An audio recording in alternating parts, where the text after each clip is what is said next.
स्वामींच्या नेमकं म्हणण्याचा अर्थ काय? उद्या नागपंचमीला कसली प्रचिती येणार आहे? ते असं बोललेत म्हणजे नक्की त्यामागे काहीतरी कारण. आपण सगळी काळजी घेतली, घराबाहेर शिपाई आहेत, आपण सावध आहोत. यावेळेस त्यांना काहीही करणं सोपं जाणार नाही.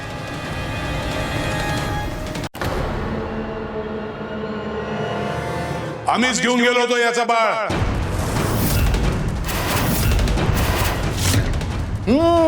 गुरुदेव गुरुदेव.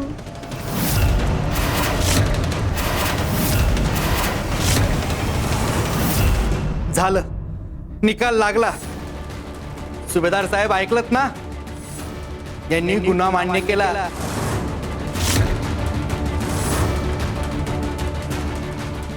मार्तंड महाराज, गुन्हा सिद्ध झाला.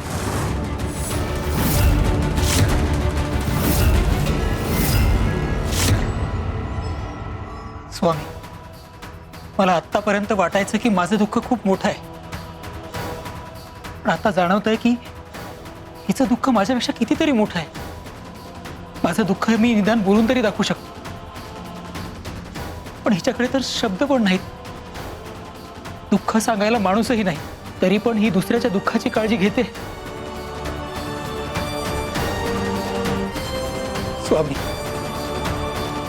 मी माझ्यासाठी काहीच मागत नाही, पण माझं तुमच्याकडे एकच मागणं आहे.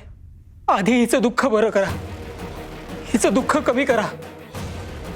माझं दुःख मी कसं तरी सहन करीन, पण हिचं दुःख नाही पाहत. स्वामी,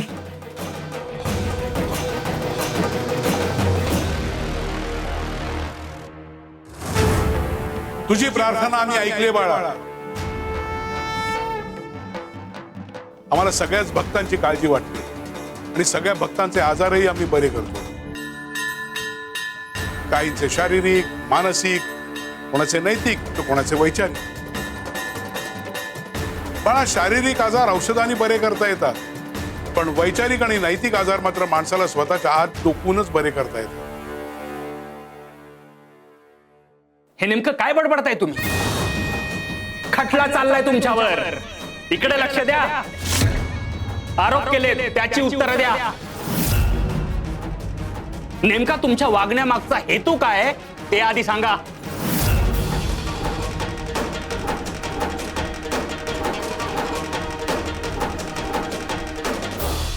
सुभेदार, ती पेटी उघडा.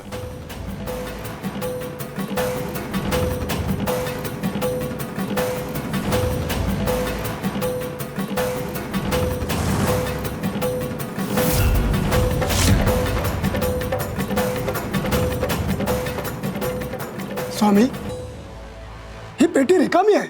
कपिले, जाऊन एक फूल घेऊन ये. हो स्वामी.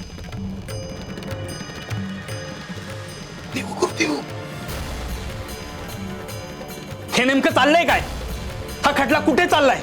आणि आता हे नवीन काय सुरू केलं? फुल घेऊन ये. विषय बदलून वेळ काढतायत हे. सुभेदार साहेब, यांना शिक्षा जाहीर करा. मार्तंड महाराज, जरा शांत व्हा. स्वामी त्यांचा हेतू समजावून सांगत आहे, जरा धीर धरा.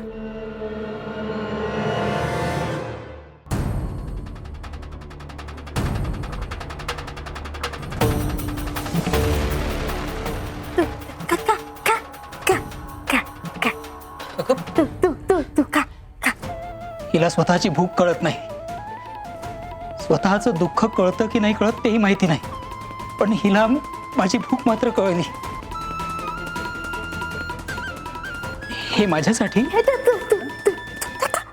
तुझं जेवण तू मला दिलंस.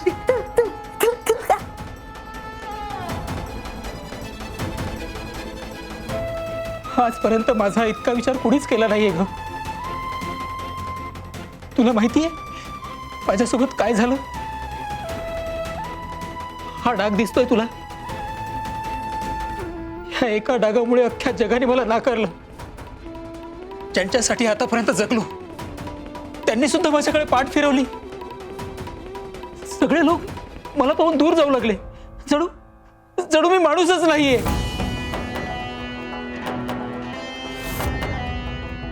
आणि माझे वडील, ज्यांच्या आधारावर मी उभा होतो, त्यांनी सुद्धा घराबाहेर काढलं मला. काय चूक केली होती की मी?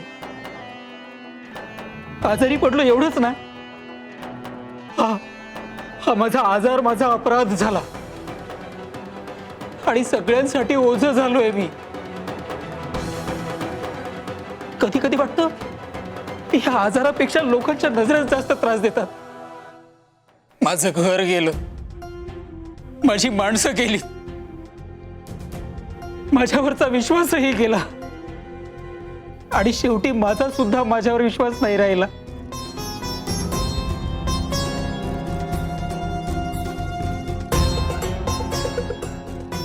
तुला काहीच कळलं नाही ना मी काय सांगतोय, का रडतोय, माझं दुःख काय आहे हे तुला काहीच कळलं नाही. पण तरीही तू ऐकतेस. कधी कधी समजून घेणारा नसेल तरी चालेल, पण ऐकणारा असला ना की मन हलकं होतं. आज पहिल्यांदा वाटतंय की मी एकटा नाहीये. तुला भूक लागली आहे ना? घे, पोटभर जेव. खा.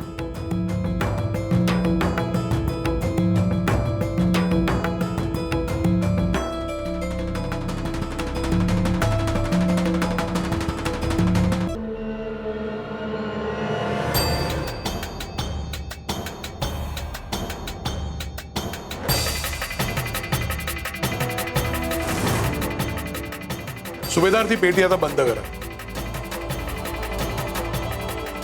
बाळ जन्माला आलं तेव्हाही ते असंच होतं, सुखरूप, सुरक्षित, आई वडिलांच्या कुशीत आयुष्य जगण्याची अपेक्षा ठेवतो. सुभेदार, आता ती पेटी उघडा.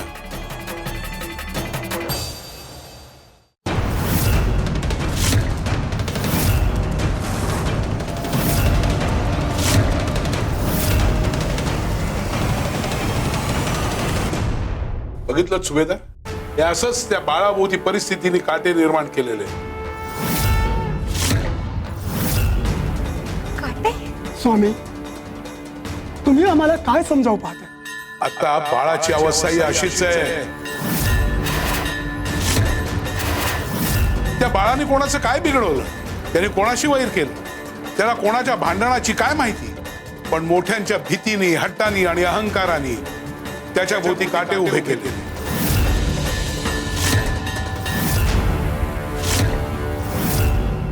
याचा माझ्याशी काय संबंध आहे? तुम्ही माझ्याकडे काय बघताय? आम्हाला त्या काट्यांमध्ये फूल ठेवायचं नाहीये. आम्हाला बाळाला या काट्यांपासून दूर करायचंय, बाहेर काढायचंय.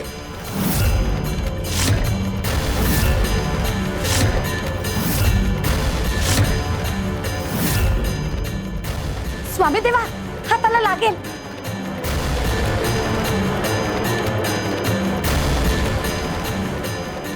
निरागस जीवाला वाचवण्यासाठी काट्यात हात घालावा लागतो आणि मग हाताला काटे लागतील याची चिंता करायची नसते. फूल वाचणं महत्वाचं असतं, काटे नाही.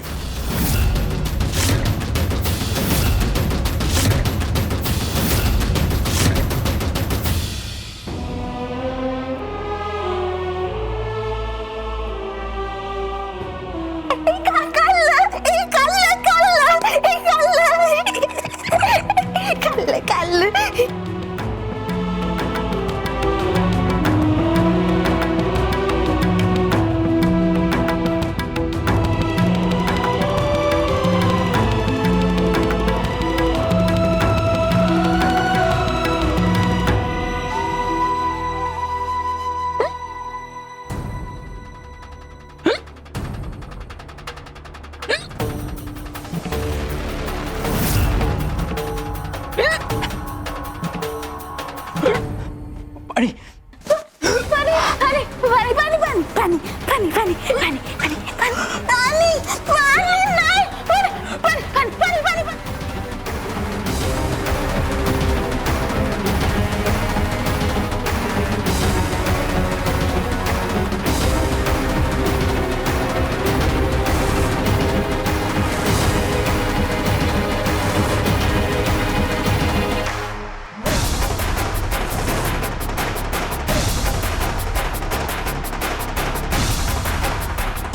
खायला काहीही नव्हतं तेव्हा स्वामींनीच व्यवस्था केली. पण आता पाणीही नाही आणि गावात जाऊन पाणी आणायचं म्हणजे पुन्हा त्याच लोकांसमोर जाणं.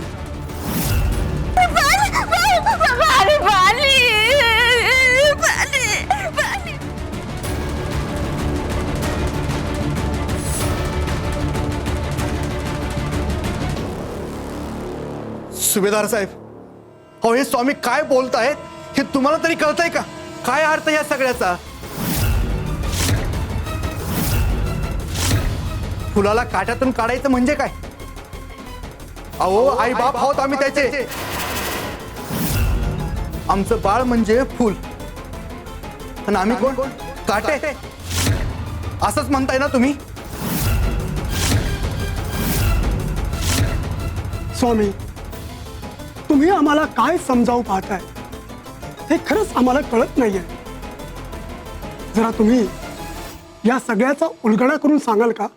सुभेदार, आम्ही जे काही सांगतोय ते कदाचित तुम्हाला कळणार नाही, पण ते याला बरोबर कळतंय.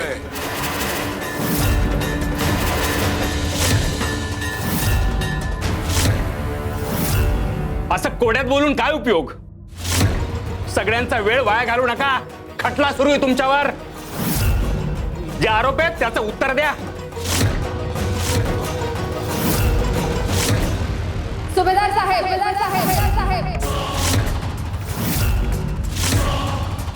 मला थोडं बोलायचं. हे स्वामी पुन्हा आमच्या घरी आले होते. पुन्हा आज माझ्या बाळाला घेऊन जाण्याची भाषा करत होते. आधीच आम्ही घाबरलेलो आहोत, त्यात हे अजून घाबरवत होते. पण आता आम्ही हे सहन नाही करणार. आताच्या आता या प्रकरणाचा सोक्ष मोक्ष लावा. अटक करा यांना आणि तुरुंगात टाका.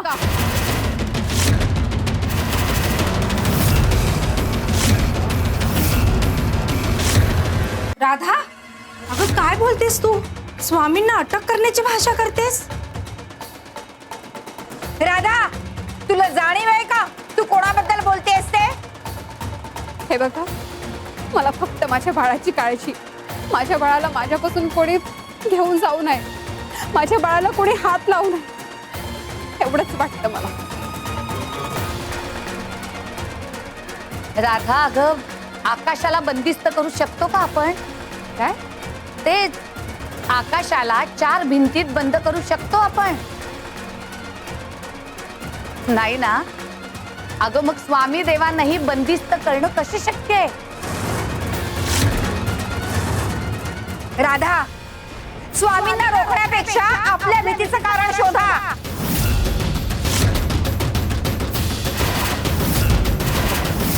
सुभेदार साहेब, त्यांच्या बोलण्याकडे लक्ष देऊ नका. आम्हाला न्याय द्या. स्वामी, आम्ही तुम्हाला काय शिक्षा करणार? तुमच्या अखत्यारीत जे काही आहे ते करा. आम्ही तयार आहोत. सुभेदार साहेब, केव्हापासून बघतोय काय चाललंय? मार्तंड महाराज, दुसरं कुणी असं वागलं असतं तर त्यालाही अशीच मुभा मिळाली असती. अरे कायद्यापेक्षा कुणी मोठं नसतं. असतील हे स्वामी. गुन्हा केलाय तर शिक्षा व्हायलाच पाहिजे. हा.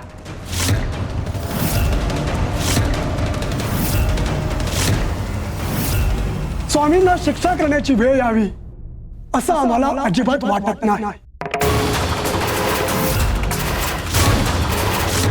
म्हणून 4 दिवसांची मुदत देतो. 4 दिवसात प्रश्न मिटवा. आणि नाही मिटला तर? मग आम्हाला स्वामींना शिक्षा करावी लागेल. आम्हाला हे पाठक करायचं नाही.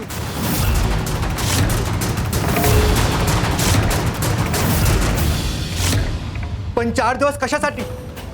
गुन्हा तर सिद्ध झालाय ना. म्हणजे मग आम्ही रोज भीतीतच जगायचं का? कायद्यात अशी तरतूद आहे, पहिला गुन्हा असेल आणि तो अत्यंत गंभीर स्वरूपाचा नसेल तर आधी ताकीद द्या. मी तेच करतो. आणि त्यांनी पुन्हा असं केलं तर मग स्वामी शिक्षेला पात्र ठरतात.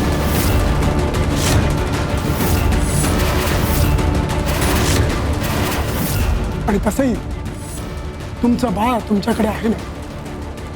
मग आम्हाला सुरक्षा द्या. मी तुमच्या घराबाहेर शिपाई नेमेन.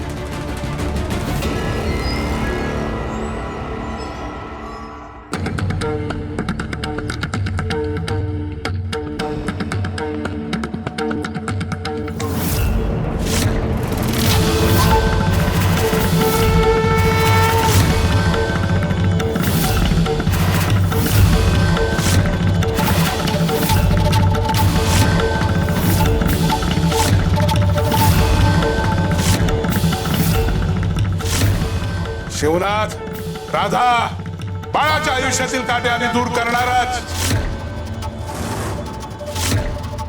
उद्याच्या नागपंचमीला तुम्हाला त्याची प्रचिती येईल.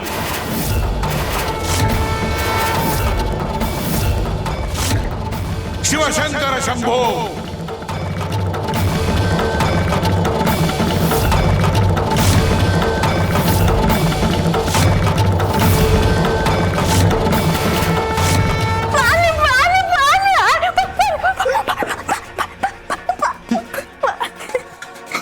आम्हाला माहितीच होतं तुम्ही इथे असणार. वा रे वा, काही जोडी जमली. एक रोगी आणि एक भ्रमिष्ठ. हो, आम्ही तर आता तुम्हाला काहीच त्रास देत नाही. मग कशाला आलात तुम्ही इथं? आम्ही खास तुमच्यासाठीच आलोय. त्या दिवशी एका गावकऱ्यामुळे वाचलास, पण आता नाही वाचणार. म्हणजे मला मला पाणी आणायचं, पाणी आणायला जायचं. मला जाऊ द्या. पाणी आणायचंय मला. सोडा मला. कुठे जाणार? पाणी आणायचंय. सोडा. बाहेर जायचंय. पाणी.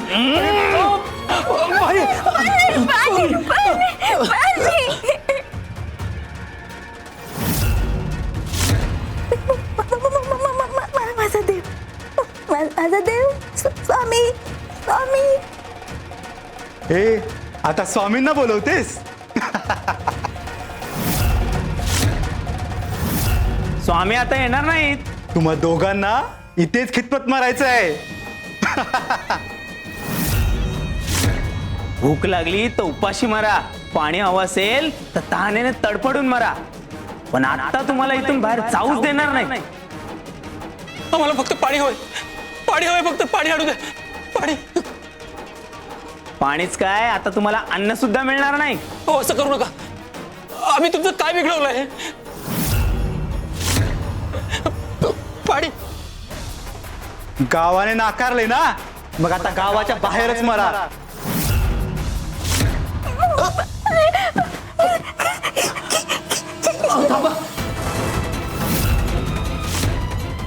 हो, दार उघडा. हो, दार उघडा. हो, थांबा. हो, थांबा. दार उघडा. हो, असं करू नका. आम्हाला फक्त पाणी आणायचंय. हो, दार उघडा. हो, दार उघडा. दार उघडा. पाणी. पाणी. सुंदरा मावशी, अहो उद्या नागपंचमी आहे. ते वस्त्र कुठे ठेवलेत तुम्ही? आतल्या खोलीत बघितलं नाही. पाहिलं, सगळी कामं आपले मीच करायची. आता ह्या पेट्याऱ्यात बघते आहे का? इथे पण नाहीये. कुठे ठेवलं तुम्ही? अनंतम वासुकी विशेषम पद्मनाभम च कंबलम शंखपालम धृतराष्ट्रम च तक्षकम कालियम तथा एतानि नवनागानि नागानां च महात्मनां सायंकाले पठेत् नित्यं प्रातः काले विशेषतः.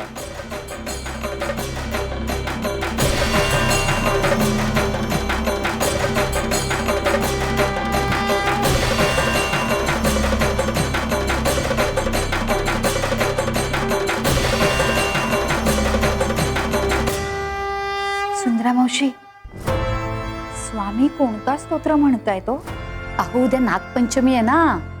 स्वामी देव नवनागांचं स्मरण करतायत. हो, पण याचा अर्थ काय? मला नाही कळलं. सांग. अनंत वासुकी शेष पद्मनाभ कंबल शंखपाल धृतराष्ट्र तक्षक कालिय या नवनागांचं स्मरण केलं की कुठलीही विखारी बाधा होत नाही. मनाला शांती मिळते अशी श्रद्धा आहे. म्हणजे स्वामी हे स्वतःसाठी नव्हते म्हणत? अहो स्वामीदेव कधी स्वतःसाठी काही मागतात? ते तर सगळ्यांसाठी मागतात. त्यांचं लक्ष स्वतःपेक्षा ना भक्तांच्या कल्याणाकडे जास्त असतं.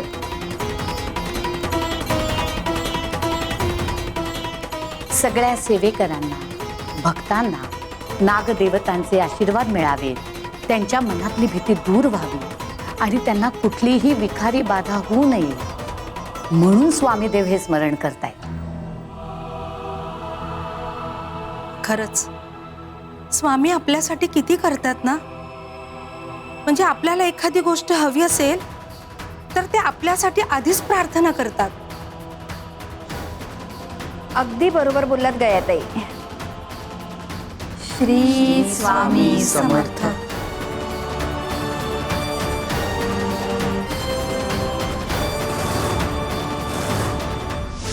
शिवनाथ, राधा, बाळाच्या आयुष्यातील काट्याने दूर करणाराच. उद्याच्या नागपंचमीला तुम्हाला त्याची प्रचिती येईल. सुंदरा मावशी, स्वामींनी शिवनाथ आणि राधाला सांगितलं की उद्या नागपंचमीच्या दिवशी प्रचिती येईल. त्याचा अर्थ काय हो? नेमकं कशाबद्दल बोलले असे स्वामी? आता स्वामी देवांच्या मनात काय येईल हे आपल्याला कधी कळतं का? त्यांच्या मनातलं त्यांनाच माहिती. अनंतम वासुकीं शेषम पद्मनाभम च कंबलम शंखपालम धृतराष्ट्रम च तक्षकम कालियम तथा एतानि नवनामानि नागानां च महात्मनां सायंकाले पठेत् नित्यं प्रातः काले विशेषतः.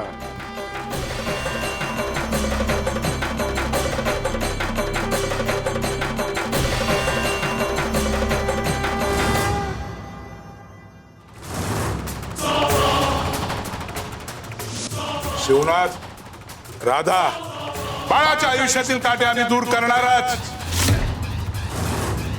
उद्याच्या नागपंचमीला तुम्हाला त्याची प्रचिती येईल.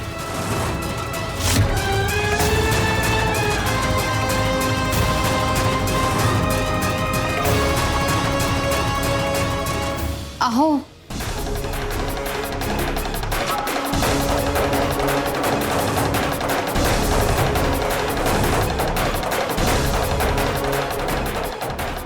स्वामींच्या नेमकं म्हणण्याचा अर्थ काय? उद्या नागपंचमीला कसली प्रचिती येणार आहे?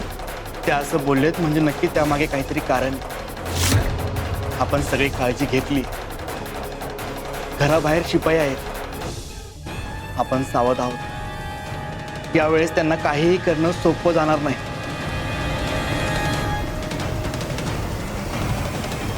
पण स्वामींनी आपल्याला काटे म्हटले होते आणि आपल्या बाळाला फूल. म्हणजे आपण आपल्या बाळासाठी काटे हवं. तुम्हाला कळतोय ना ह्याचा अर्थ काय ते? ह्या स्वामींना नेमका काय अर्थ अभिप्रेत आहे?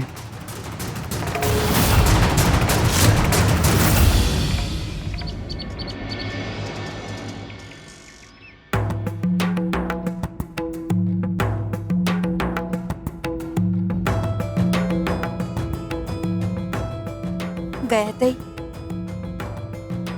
आज नागपंचमीचा सण आहे. सुवासिनी कशा छान नटल्या तो.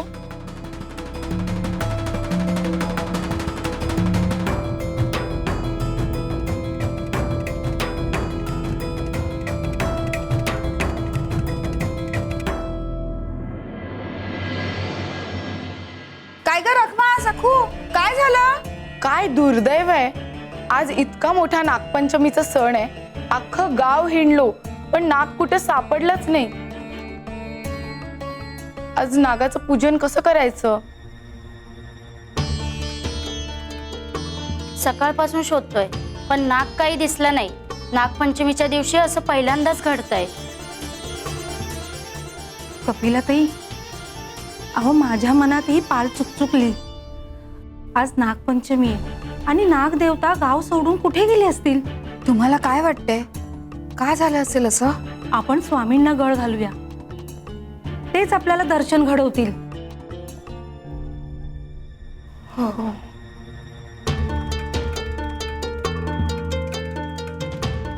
श्री स्वामी समर्थ. श्री स्वामी समर्थ. श्री स्वामी समर्थ. श्री स्वामी समर्थ. श्री स्वामी समर्थ.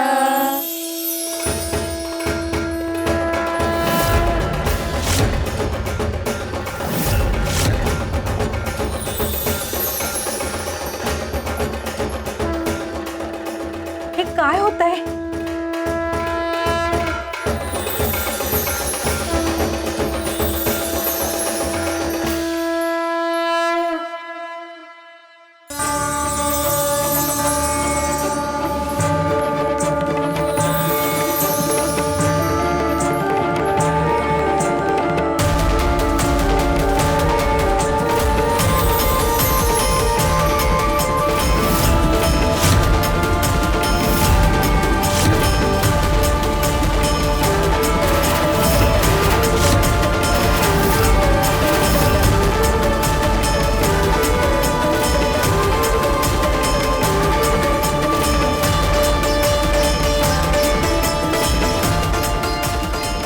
अनंत कोटी ब्रह्मांड नायक राजाधिराज योगीराज परब्रह्म सच्चिदानंद अक्कलकोट निवासी सद्गुरु श्री स्वामी समर्थ महाराज की जय.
सद्गुरु श्री स्वामी समर्थ महाराज की जय.